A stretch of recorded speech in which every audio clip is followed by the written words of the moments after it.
Boa noite.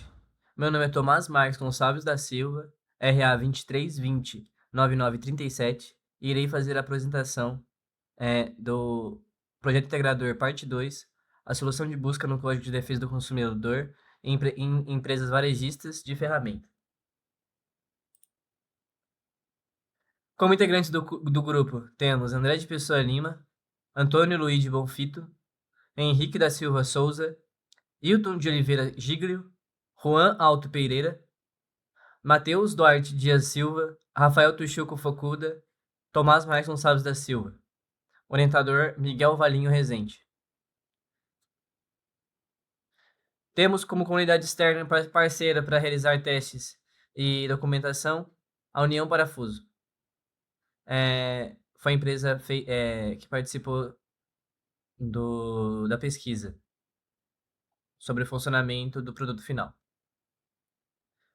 Como objetivo principal desse PI, temos a questão de aprimorar soluções de busca no Código de Defesa do Consumidor, desenvolvida no primeiro PI, incorporando funcionalidades de acessibilidade, voz e texto, utilização de linguagens de script para melhorar a busca semântica e disponibilização em nuvem, ampliando o acesso da população e legislação.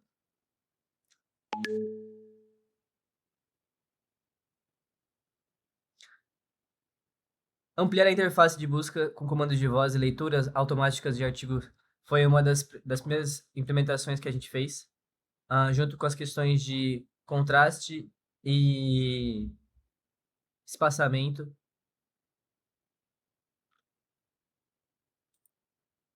Continuando daqui. As principais definições de melhorias para o projeto esse semestre foi ampliar a interface de busca com comandos de voz e leitura automática de artigos no Código de Defesa do Consumidor, publicar a aplicação em nuvem, garantindo acesso remoto em múltiplas plataformas. Então, qualquer pessoa com browser conseguiria acessar de um domínio específico o site e fazer a busca, né? Fortalecer a relação entre consumidores e fornecedores por meio da democratização da informação. Implementar linguagem de script para refinar resultados de busca com base em aprendizado de máquina. No nosso banco de dados, a gente implementou um modelo de machine learning para melhorar a busca com o tempo. Facilitar a utilização da ferramenta por pessoas com deficiência, promovendo a inclusão digital. A continuidade do projeto anterior justifica-se porque o projeto inicial ainda persiste, o desconhecimento do Código de Defesa do Consumidor. A pesquisa com a comunidade e comerciantes mostrou a necessidade de ferramentas mais acessíveis para resolver conflitos comerciais. Com o avanço tecnológico, o projeto foi aprimorado com recursos de acessibilidade e a publicação em nuvem, alinhando-se ao tema da Univesp sobre inclusão digital e uso de linguagens de script. Implementando o aumento de tamanho de fonte e espaçamento conforme as capturas de tela abaixo, foi aplicado soluções de busca no Código de Defesa do Consumidor. Então aqui no canto tem uma demonstração das mudanças que foram feitas. Na tela inicial aqui, nós colocamos esse botão de acessibilidade.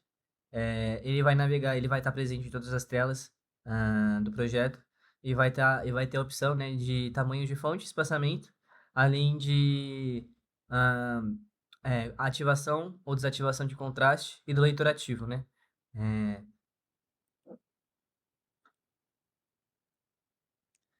Aqui tem uma demonstração do uso desse, dessa acessibilidade, né, dessas funções definidas, e elas persistem em diferentes telas do projeto também. Aqui a questão do contraste, e aqui embaixo ativar leitor. Você imagina aqui com o leitor ativado. Aqui foram os testes práticos, né? A aplicação da solução junto à comunidade externa para avaliar a precisão, usabilidade e eficiência da nova versão. Aqui temos o teste na União Parafusos, né? Feito pelo Juan. Avaliação dos resultados. Análise do impacto da resolução de conflitos comerciais e percepção dos usuários quanto à facilidade e acessibilidade de uso da ferramenta.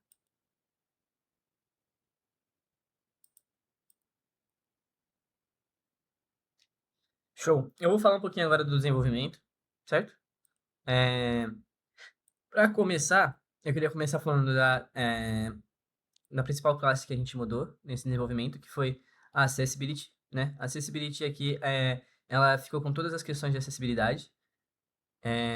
Aqui nós temos todas as páginas, né, do front-end, nossa aplicação, todos os HTMLs, index, função, contato e artigos. Para fazer toda essa parte de acessibilidade, né, e as funções em diferentes partes, a gente criou essa pasta aqui, Components, que vai ter o HTML do Accessibility. Que seria aquele botãozinho que eu demonstrei antes com todas as funções definidas nele, né? Tanto de contraste, quanto de leitor ativo de voz ou espaçamento de, de fontes e caracteres. Então aqui no Accessibility a gente tem o comportamento de uma classe que é chamada em diferentes partes do site, né?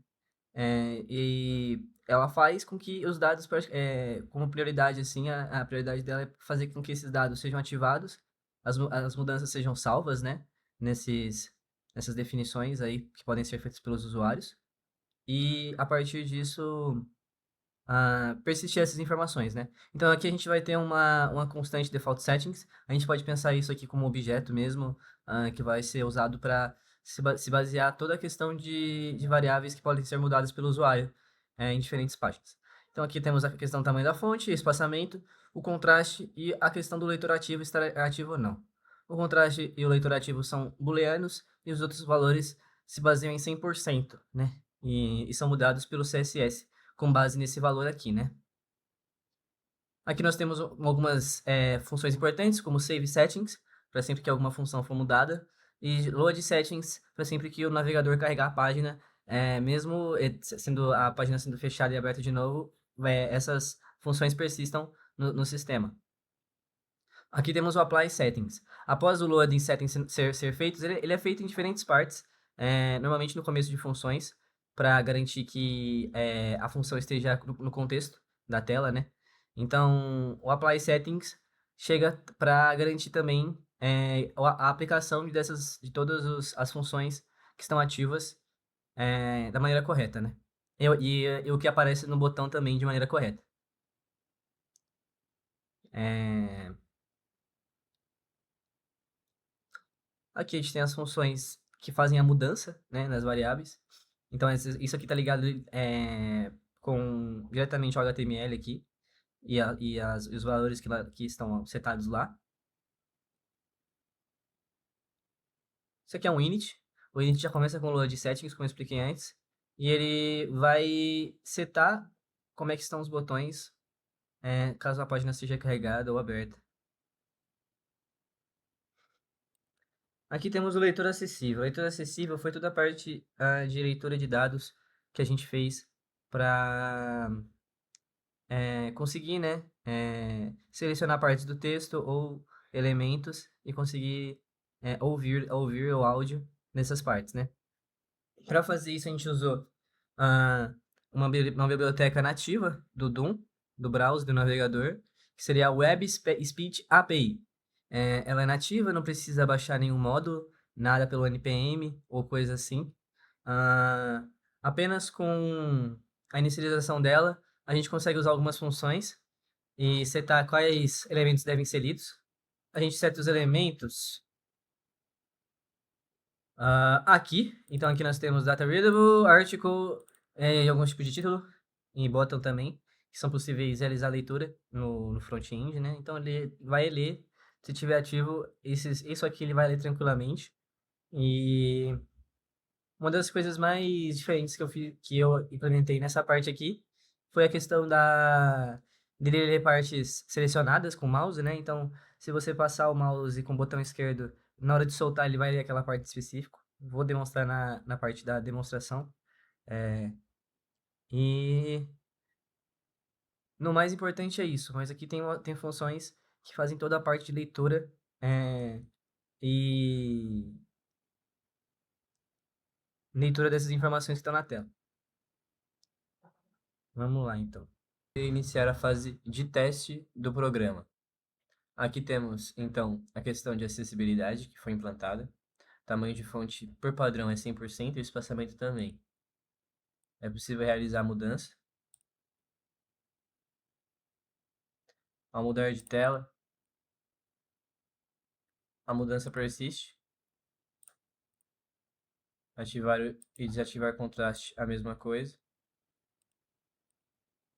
Como podemos te ajudar? Artigos explicados. Descreva sua situação e descubra seus direitos garantidos por lei. Quais são seus direitos como consumidor? São seus direitos. Como podemos. Comprei um produto com defeito, o que fazer? Ativar. Agora eu irei fazer o teste com algum.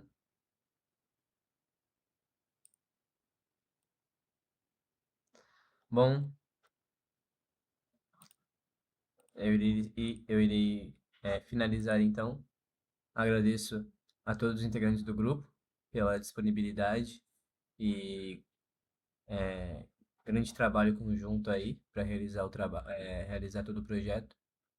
E gostaria de concluir toda essa questão do projeto de código de defesa do consumidor sobre funcionalidades em questões de acessibilidade.